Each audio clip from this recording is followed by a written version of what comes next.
Okay. So, hi, welcome to Container Gardening. My name is Khani Sorkin. I am the Director of Community Projects here at Seed St. Louis. Now I'm back to two small split screens. Really? Is it still not working? Can you at least see my presentation in a manageable way? Okay, we'll go with that then. So, basically, my job here is to make sure gardens get what they need, and that can be soil, raised beds, plants for their garden, that sort of thing. Seed St. Louis, we've been around for 40 years, since 1984. Our main goal is to provide the community with education, resources, and network to grow their own food. And we've got about 250 gardens that are in our network. So here's the map over here. It's St. Louis City and County and a few spots over in Illinois. We do things like one-on-one staff consultation, we provide volunteer groups, and we give them access to discounted garden and orchard supplies. And we have specialized support for school projects. We have just a school team here. And then for the public, we do low-cost seeds and garden supplies in our online store. Seedlings, we've got a sale coming up this Saturday or next Saturday. We are working on getting our demonstration garden up and running. We do free classes like this one and our annual conference that just took place last year on urban gardening. Okay, so now you can see this photo of the tomatoes. So to get started, what are we going to call container gardening? Basically anything that is in a pot, any sort of container that doesn't touch the ground. Yeah, that includes raised beds, but I'm not going to really focus on that now. A lot of the things I'm talking about are going to apply to raised beds, but I really just want to focus on smaller pots like this that you can do easily at your place. So, why grow in containers? I really just wanted to use an excuse to show this photo. This cat is named Busy. She lives in the orangery in a Kansas City memorial garden that I was at earlier this month that had a lot of containers. I swear this is kind of relevant. So, containers, they are good for limited space or if you lack outdoor space, if you only have a patio or balcony, that sort of thing. If you have pretty pots that you just want to use, if you want to experiment and you're not sure how things are going to work, you want to keep an eye on them, you don't want them to spread, that sort of thing. Things that spread easily, like mint, that's going to take over your garden if you put it in there. Or if you want to move plants inside for the winter. I go into this in more detail in my indoor gardening class if that is your thing. They are easier to weed and to monitor plant needs. So if you have a problem with like lots of like Bermuda grass or something like that in your yard, and you don't want to dig all that up, or you know once you do, it's just going to grow back because it will, maybe pots would be a good idea for you. And you can prevent some mammals from getting into them. Squirrels are probably still gonna, but some rabbits, maybe your dog, it'll help with that. So we got some pros and cons. Pros, it's less weeding. Things don't tend to get in there, and it's a lot easier to take care of it. Organization, you can keep things, in a certain way on your balcony. They can be moved if needed, either you got a tornado coming or for the winter. You have more control over the soil and fertilizer if you have bad soil, if you have nothing but clay, if you live right down by the river. And if you are picky about what kind of fertilizer, what goes into your soil, this is a good option. The cons are that it's a less efficient use of space. Pots take up space, the space in between pots take up space. You can't really plant in between them as easily. You need to buy pots or you need to have containers of some sort. You can't just take a shovel. You need to add the nutrients to the soil, often more than in-ground planting. So here in the soil, they've got this whole ecosystem. They've got it figured out. Plants have been growing in it for millions of years. If you take a plant out of that, you put it in your own pot, you don't have that ecosystem as much anymore. So you're going to have to add more nutrients typically. And they also do tend to need more water. It kind of depends on the plant, but you need to monitor it more carefully. A lot of plants, their roots can't go as deep, so they don't have access to as much water. And it may limit the size of some plants. If you're growing a tree in a pot, it's not going to get as big, which might be what you want. So the necessities that we are going to go over are sunlight, soil, water, and nutrients, choosing the right pot for it, and the different types of plants. So to get started, here's sunlight. This is that orangery I was talking about. So the cat is sitting to my right when I took this photo. So lots of bright big windows. I mean, this is kind of inside, but I wanted to use the photo. Pretty much all edible food plants need full sun. I describe that as pretty much 8 hours a day of direct sunlight on plants. Now, if you have a shed, something that can provide shade, you got to keep that in mind. Or trees, or let's say it's January and you're looking outside in your yard and you think this is a nice sunny spot, and then summer comes and all of your trees now get leaves and now it's shaded. You just have to think about where you're going to put them. And if you are growing plants that weren't previously outside, just a little reminder, you got to be careful with sunburn. You'll have to acclimate them. So if you're starting seedlings inside and you're moving them outside, you got grow lights, acclimate them, do like a few days to a week in full shade, part shade, and then move them into full sun. The soil, there are a million different soil recipes out there. If you have something that works for you and it's different for what I'm going to say, go for it. In general, though, you want well draining, rich soil with like bark, perlite, something like that to add aeration. Super, super rough, maybe like a 2 to 2 to 1 ratio of topsoil to compost or something organic. If you want to use peat, you can. Compost, I think, is the best for these containers, to 1 inorganic. So that could be typically perlite, vermiculite, something like that. And aeration is very important. I think a mix of particle sizes is pretty good. If you go out and you dig in your yard and it's just pure clay, like that's just going to flood. If you're growing in pure bark, chunky bark, oh, the water's just going to run right through. So what you want to do in your container is that you will fill the pot to the top with soil, like all the way to the rim, because when you water it, that's going to sink a little. So for sowing seeds, water it first. Fully saturate it. Don't just give it like a sprinkle. Typically, your soil is going to be on the drier side when you just get it. Fully saturate it. Water running out the bottom of the pot. And then plant your seeds. If you plant your seeds first and then you water, you're just going to wash away your seeds. They aren't going to be where you put them. But for seedlings, transplant and then water. Unless the soil is really dry, you might want to get it a little wet first. But dig your hole, transplant it, and then water it. Again, fully saturate that pot. If you are using a very tall or large pot and you don't want to fill it with soil because that can get expensive, it can get heavy, you can do things like hay bales. This photo has upside down nursery pots. That's what I do. Rocks, anything like that in the bottom to just raise it up. And you can also reuse old soil. You'll just want to use or add compost about like once a year, maybe twice a year if you're worried about it, just to kind of refresh some of those nutrients. Fertilizer. This one is tricky with containers, but in general, if you have a liquid fertilizer that you like, maybe I'm a lazy gardener. If I'm using a liquid fertilizer, I really just use like a 15, 16, something like that. That's the NPK, the nutrients. Anything like that is fine. Osmocote is the slow release fertilizer. It's like those little green balls that you'll see in soil sometimes, and those will last the whole year for fertilizing, or just adding compost. There are some exceptions if you're growing corn, which you can do in a container. I would recommend at least a 12-inch pot.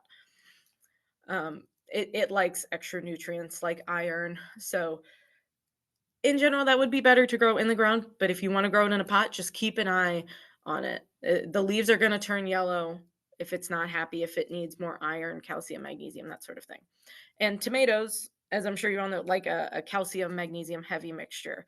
So that photo is blossom end rot. So that's a problem with calcium, magnesium deficiency. It'll ruin the fruit. Plan on fertilizing all of your pots. And follow the instructions. If you buy something from the store, they'll all have labels on the back. Follow those and you'll be good. And listen to your plant. If you're noticing that, all of your leaves are turning yellow and it's June and it shouldn't be, you know, maybe something is wrong. It's not getting the nutrients it's needing. Watering. Pretty simple. If you've taken a class with me before, I really just say water when dry. Don't let it go bone dry. If you're noticing the soil is pulling away from the sides of the pot, that's a sign that your soil is too dry. The exceptions are lavender. Lavender likes to go pretty dry. And prickly pear, which is one of Missouri's only native cacti, Opuntia, has really great fruit. That's a good one to do in a pot because it's really spiky. But also don't keep it sogging wet and don't let it sit in water.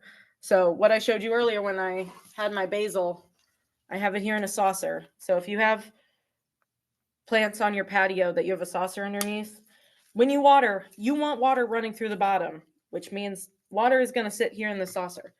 A lot of times they just absorb it right back up, but after about 20, 30 minutes, if your pot is still sitting in water, just dump it out. That can cause root rot.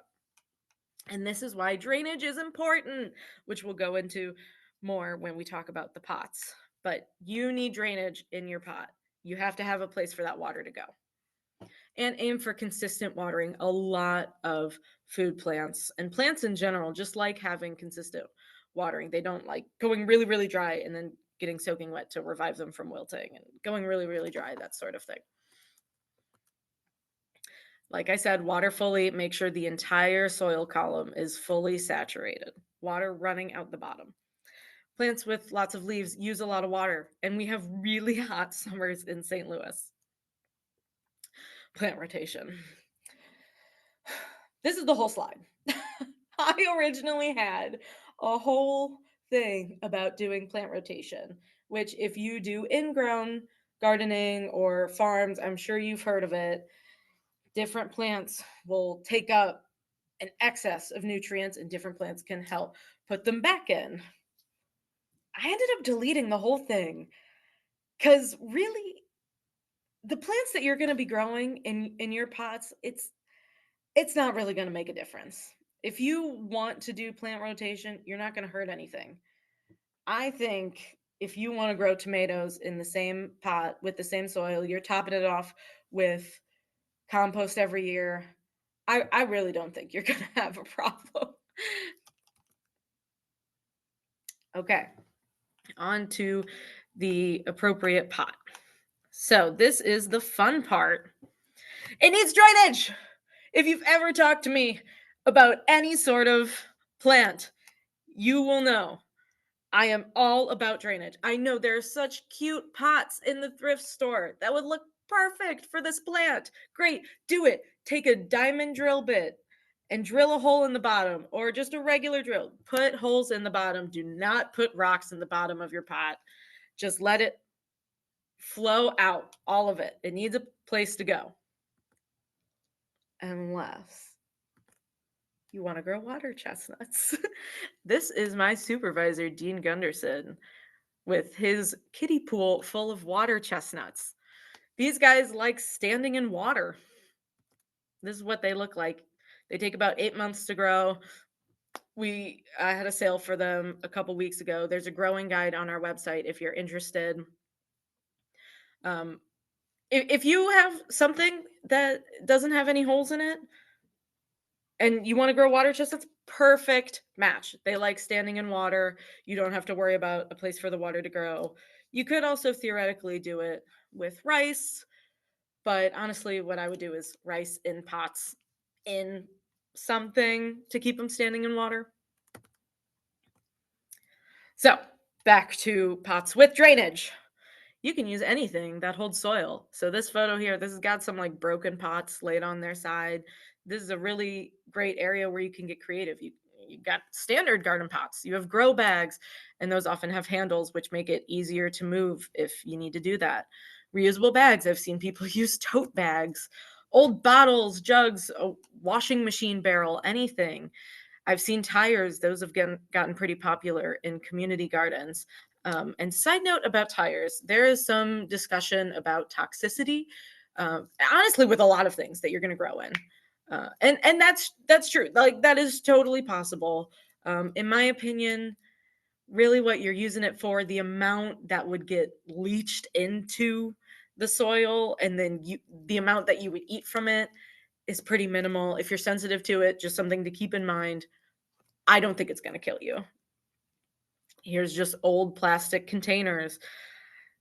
I don't even know what this is. Like a wash tub on wheels. I don't know. I found it on the internet. You could use anything. If it holds soil and it has holes in the bottom, use it. And just think about the horizontal and vertical root space. If you're planting basil in something that's 6 feet tall, okay, you probably don't need that much soil. If you're planting an almond tree in a pot this tall, well, you're going to need more space. And for pot size, just to get an idea, look at seed spacing. So I've got a couple packets here. This is a bell pepper on the back. Um, it has a 12 to 18-inch spacing. That's a pretty good guide of the size pot that you'll want to use. This tomato, uh, row space, or 3 seeds every 24 to 36 inches. That's pretty good.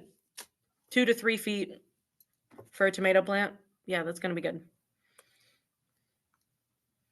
And now some good container plants that I have found work well. Tomatoes and peppers. Those guys are so easy. Honestly, most tomatoes and peppers that you find are going to do fine in like a 2 to 3 foot pot. But they do make a patio hybrid. So this tomato here is specifically a patio hybrid. You can do that in a bit of a smaller pot, and it's more like a cherry tomato. It stays smaller. Would be great if you have like a balcony, not a lot of space. Herbs are my favorite. Basil does great. The only note is it likes a lot of water. Again, we have hot St. Louis summers. I remember years ago, I grew basil, actually, in a 6-inch pot, literally just like this pot outside. I mean, July, I was literally watering it 3 times a day. So that is something where you would want to move the pot up so it can hold more water. Use a bigger pot, at least a foot, I would think, for basil. And you're still going to have to water it a lot. Thyme, oregano, rosemary, lavender, sage, parsley, all those are great. Mint, like I mentioned earlier, mint would be good to grow in a pot because if you plant that in ground, it's going to take over your garden. And tubers or underground plants, potatoes. This here on the right is a potato bag. This is pretty popular. If you don't want to like rip up the whole plant, basically, there's this flap that opens up and you can just like dig through to pull out the potatoes. Radishes, beets, onions. The top right photo is taro, which we also sold a couple weeks ago, and we have a growing guide for on our website. That one also does like a lot of water, so be careful with that. And peanuts.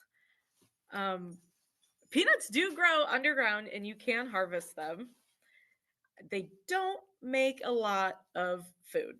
This would be something if you just want like a fun project, if you, your kids, your family members love peanuts and think it would be so much fun to grow. Do it in a container, and they really don't need much space. They can handle like pretty shallow container. I think I grew them in a tub. Here's another orangery plant from Kansas City. Of course, flowers are great for containers, and some larger plants you can plant flowers around. Leafy greens in cooler weather, and vining plants if you have a trellis. This is another place to get creative. You can use cages, fences, ladders, poles, chicken wire. This is just like a bamboo thing tied together with wire. Tropical fruits and citruses. This is another thing I touch more on in my indoor gardening class, but these do great outside in St. Louis summers. Citrus love it, but all but one is cold hardy. So you'll need to bring them back inside in the winter. So having them in a pot makes that a lot easier. And just a note about transplanting, you typically need to plant them a little deeper. So if you've ever gotten a tomato seedling um, from the farmer's market and you plant it, trim off those lower branches and plant it nice and deep.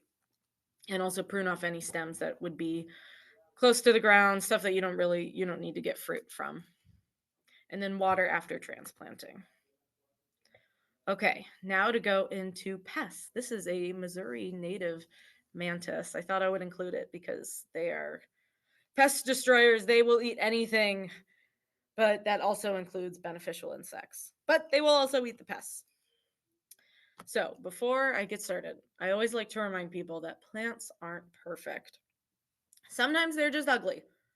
And I think it's good to monitor them. Yellowing leaves could be a sign of a watering problem or a nutrient deficiency, something like that. But sometimes plants just kill off their old leaves and they turn yellow and they die. So it doesn't necessarily mean you're doing something wrong, but it's worth checking out. So often there are natural predators outside, like mantids, but not always. And sometimes they're just not enough. So you'll have to tackle them yourself. So aphids and spider mites, these are both photos of aphids. They are pretty small. These are macro photos here.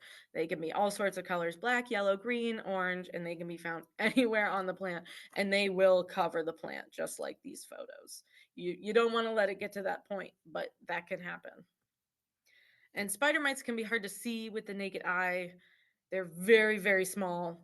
What you want to look for is the webbing on the surface of the leaf, especially underneath the leaf.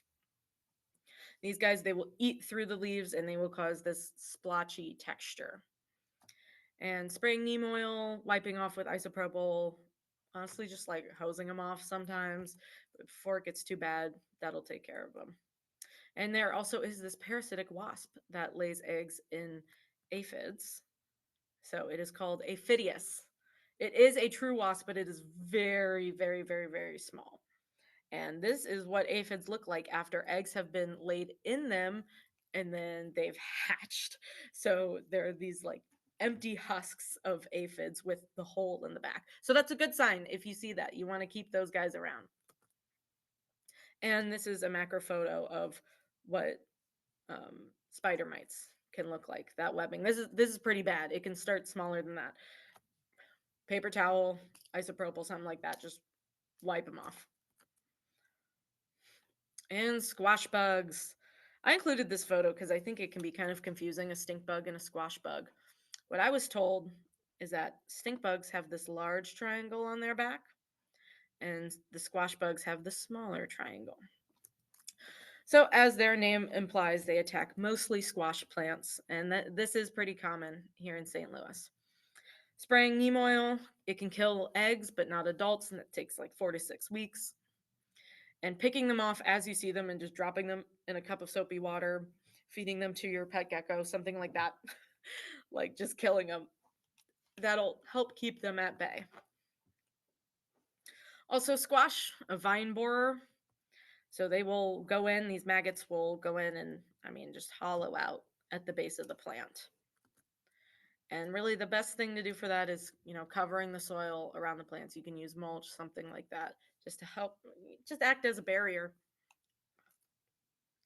Tomato hornworms, these guys are kind of cute. They're like juicy caterpillars, but they can get really big. And they will eat all of the leaves on your tomato plants and kill it. They are jerks. There is this parasitic wasp. That's what the photo on the left is. So that's a good thing. You can leave those. Mildews and fungi. Again, St. Louis, we are hot and humid. That is where fungus likes to live. I have found mildews especially common on squashes again. You can help prevent them by avoiding getting water on the leaves and make sure there's good air circulation, not enclosed. If you're planting a pumpkin in an alleyway this wide, you're going to get some fungus on that. You can use a fungicide or you can use neem oil. You can also just cut off infected leaves as you see them. That'll only work to a certain point if it's going to spread, but help keep it at bay. And then this photo, I included it. This is actually in like a bird of paradise, a regular house plant. This gets asked all the time on plant forums and groups on Facebook, stuff like that. Like, there's a mushroom growing on my plant. Is it okay? Yeah, probably. Stuff like this, you're going to see it. Mushrooms are also part of our ecosystem. There might have been spores in the soil, there might be spores out in your yard. Typically, fine.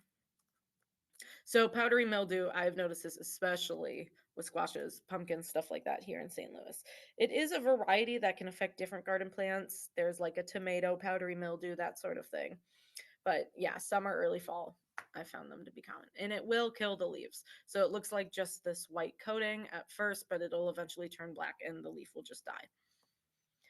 The fungal spores are airborne, but it is more frequent on dense plants. So especially pumpkins, if you've grown pumpkins before, they can grow really, really dense, which is great because, more pumpkins, but the more you can spread them out, the better. Get more air circulation through there so the spores don't have a place to land. And you can treat it by spraying diluted whey powder or like a mixture of milk and water, diluted milk. We do sell whey in our store. And viruses, these are kind of hard.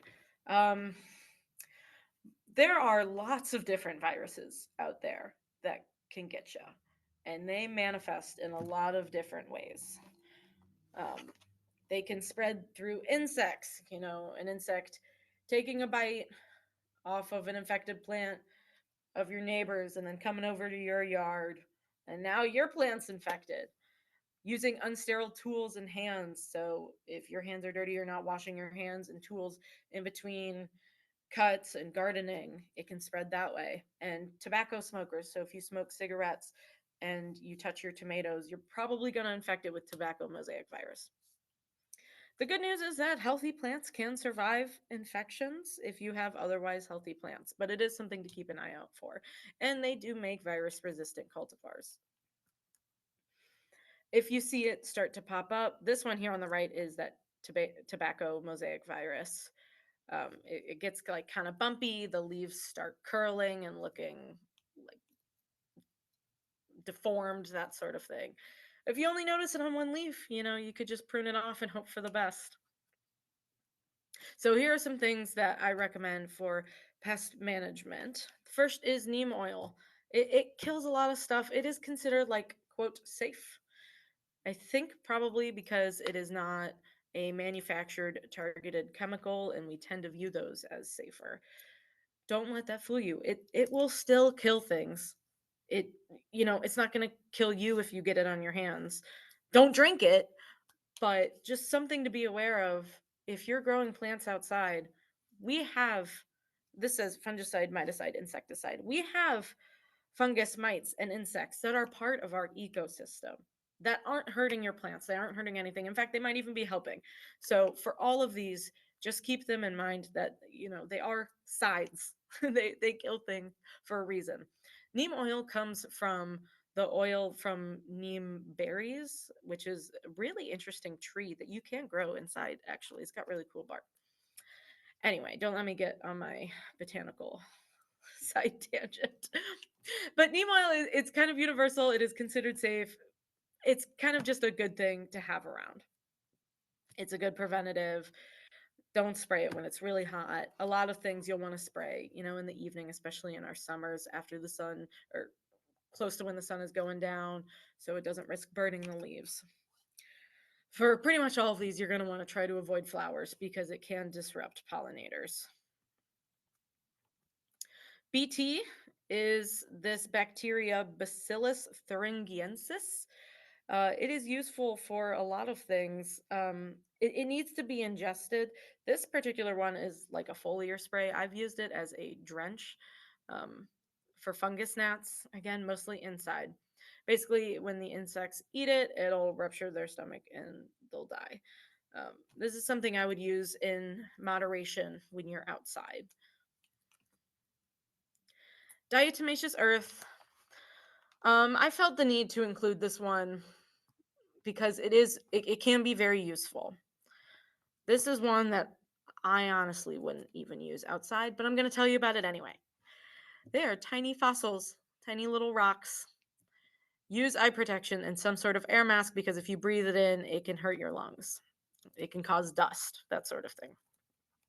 And those tiny little edges there, it cuts up these insects and it can get washed away. And when I say it cuts up insects, bees, landing, it's going to cut them up too. So again, I just wanted you to know about it. I would not use this outside at all. If you are going to use it and you're growing plants inside for the winter, at least a month before you put it outside, that's when you can treat it. But I really wouldn't put it on anything outside. Kaolin clay, this is something that we also sell in our store. It is one of the most common minerals on earth. You can just mix it and use it as a spray. For all of these, again, probably just wash whatever fruit or vegetable after you spray or before you eat, just to be sure. And it acts kind of like a barrier, just like an extra layer on your tomato that might keep an insect from boring into it. It can cause irritation and obstacles for feeding and egg laying. Yeah, but it does get washed away. So we typically say use it as a preventative or use it regularly. It's good for slugs, snails, flea beetles, which is another one I didn't talk about. It's not I haven't found flea beetles to be too common in St. Louis. Mites, thrips, aphids, that sort of thing. Like I said, it might take multiple applications and is better as a preventative. Insecticidal soap and oil is what I have been into recently. It's good for aphids, young scales, whiteflies, psyllids, mealybugs, spider mites, that sort of thing. And it must be sprayed on the pest to be effective. And I think that's why I like it a little bit more, is you're not just like dumping something on your plant and it's going to kill everything in a 3 mile radius. You know, it has to be directly sprayed on there, which is great for, if you have scale on your squash. You got a huge leaf, large squash, easy to spray. If you got mealybugs on your dense citrus tree or your basil or something like that, that's going to be really hard because there's so much surface area, and it needs to have direct contact with the pest to kill it. So something to keep in mind. Overall, I want you guys to have fun. You can experiment, use different things, learn what doesn't work. That's part of it. Messing up is totally part of gardening. And of course, enjoy the fruits of your labor. So, thank you so much for joining me. And I will start on questions.